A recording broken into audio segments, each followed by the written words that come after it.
Beyond Stormy, beyond Katrina, you ain't never seen her. Natural disaster. No one can make an intelligent decision without being properly informed. This is why this world wants to control the media. This is why media hype can take you up, take you down. So you don't know anymore who's really good, because the media can make a wicked man look good and make a good man look evil. That is why. Good evening, assalamu alaikum, Ramadan Mubarak. You are watching a special edition of the Final Call News Hour. I am your host, Herman Muhammad. The Final Call News Hour is the partner of the Final Call newspaper and the Final Call online edition that you can visit now. Let me give you a visual at digital.finalcall.com. The Final Call newspaper is the most widely circulated black-owned and operated publication not only in this country but in the world, and is also the communications organ of the Nation of Islam. Again, I am your host, Herman Muhammad, and this evening we're going to be coming out of volume number 33, number 39, which reads, Journey to Freedom. 50 years after Freedom Summer and work to abolish legal segregation, America remains divided. What has happened, what hasn't happened, and what needs to happen for the true progress and reconciliation. That's the latest edition of the Final Call newspaper. And I also want to call special attention to volume number 33, number 39, which reads, We Are One. And it deals with the dedication of a masjid in Philadelphia, where the Honorable Minister Louis Farrakhan was the keynote presenter. Now this evening, as I stated before, we have a very, very special edition of the Final Call News Hour, because on the line, it is my honor and my privilege to introduce to you all the editor-in-chief of the Final Call newspaper, the baddest, boldest, blackest, strongest paper on the planet, Brother Richard B. Muhammad. Brother Richard, are you on the line? Assalamu alaikum, sir. Wa alaikum salam.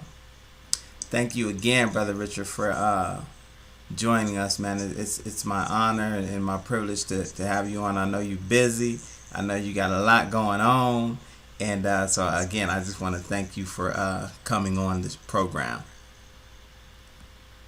Well, so long as I have brothers like yourself and the mighty FOI around the country distributing the Final Call newspaper and taking the light into our community and into the dark places that we see, not only here in America, but places in the Caribbean, and Europe, and the UK. I'm just very honored and happy to be here, and we just continue to try to do the work to define, inspire, and uplift our people. Yes, sir. Yes, sir. Now, Brother Richard, before we get started with some of the content in the paper and some of the things that are going on with the Final Call newspaper, if you could just give the viewing audience and the listening audience a little bit of background on yourself so that they know exactly who they're listening to. Well, for about the last 4 or 5 years, I've been editor-in-chief of the Final Call newspaper.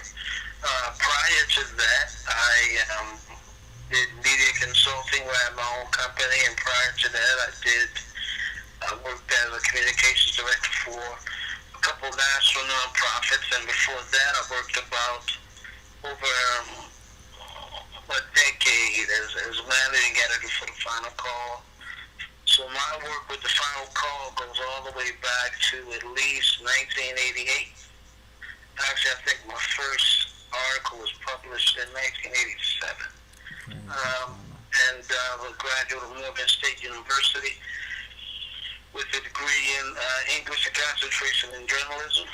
But my best training, and the training that really I consider the foundation that I stand on, was a training that came from the late Final Call editor Abdul Waleed Muhammad. He's my mentor, and I'm very proud and happy to, say that he played such a major role in my development. Yes, sir. Oh man, praise be to Allah.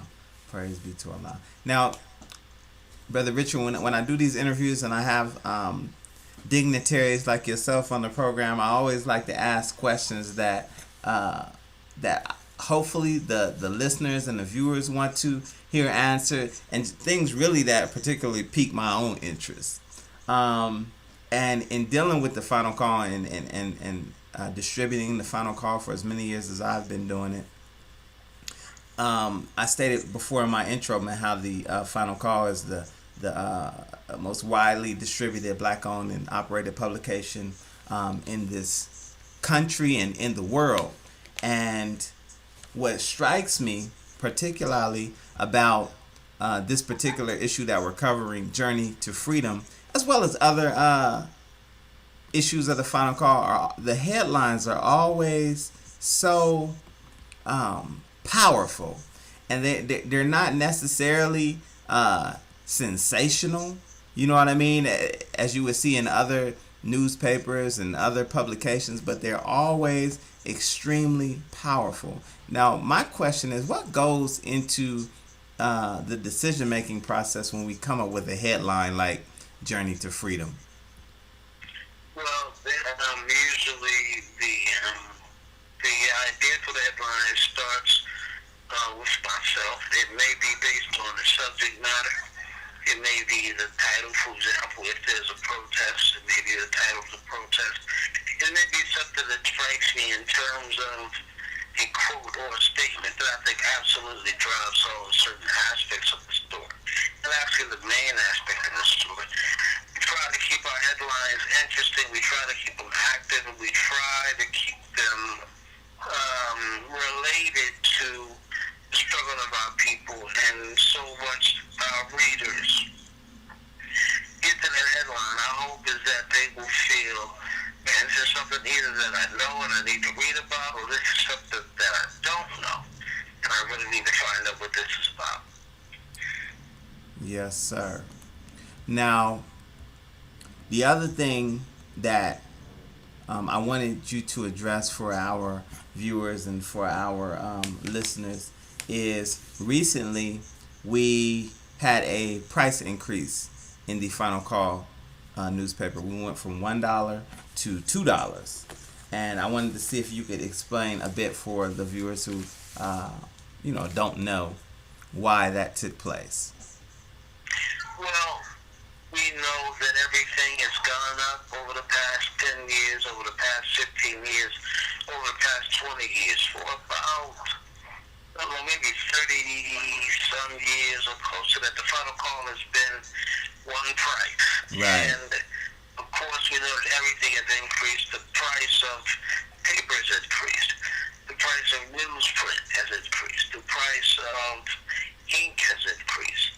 So many of these costs we have basically tried very hard to not have to pass on to our readers. And so we got to a point where it was necessary to pass on those costs and to actually try to raise more revenue so that we can do more, so that we can see more, so that we can devote more resources to telling the stories that must be told, and the stories that are critical for Black Americans to hear. So that's been the rationale behind the price increase, and it's been going pretty good. Yes, sir. Awesome. The other question I wanted to ask Brother Richard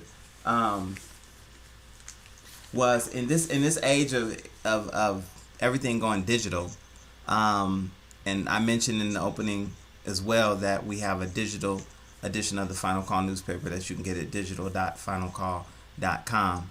But in this